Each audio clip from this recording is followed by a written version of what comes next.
Hello and welcome to my channel. Today I will discuss the IN operator.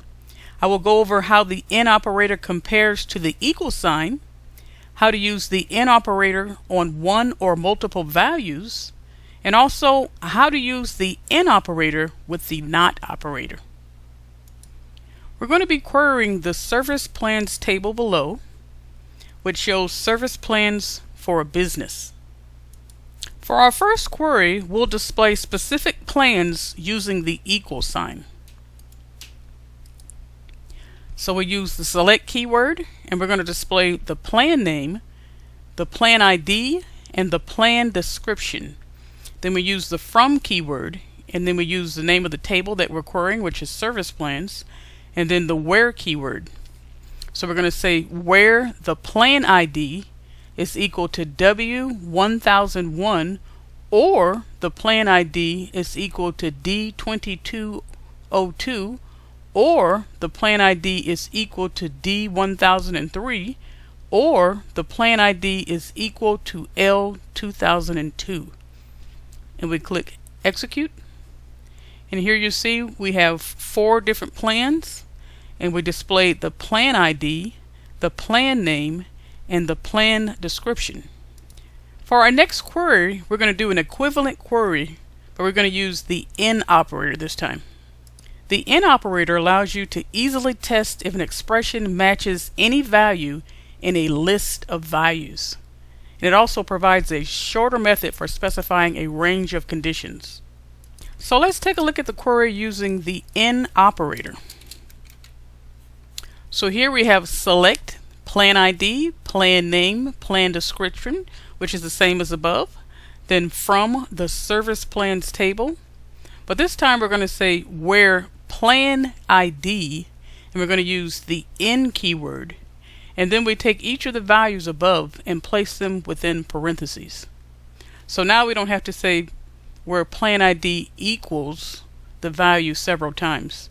Here plan ID equals this one, and then plan ID, so you have to constantly say plan ID. So in this query we say plan ID once, use the IN keyword, and place our values within parentheses. So we click execute, and you can see it's the same result.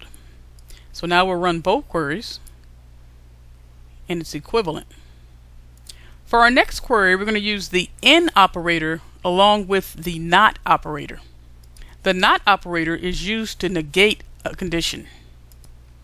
So in this query, we're going to display everything in the service plans table that's not one of the values we have specified here.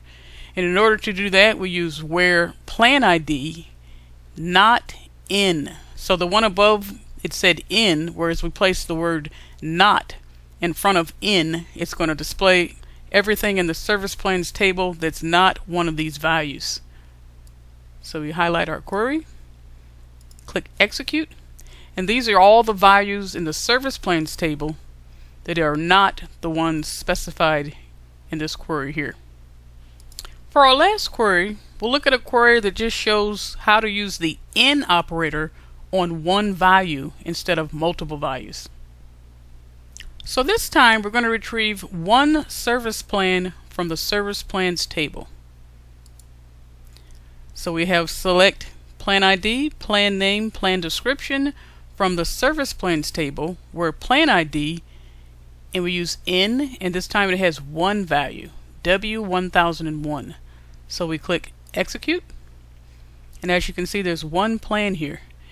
Now again, you can also use the NOT keyword on this one. So this time it's going to display everything on the service plans table except for the plan W1001. Click execute, and this is everything except W1001. I hope that you enjoyed learning about the IN operator today. For more in-depth learning, please check out my SQL course in the description section below.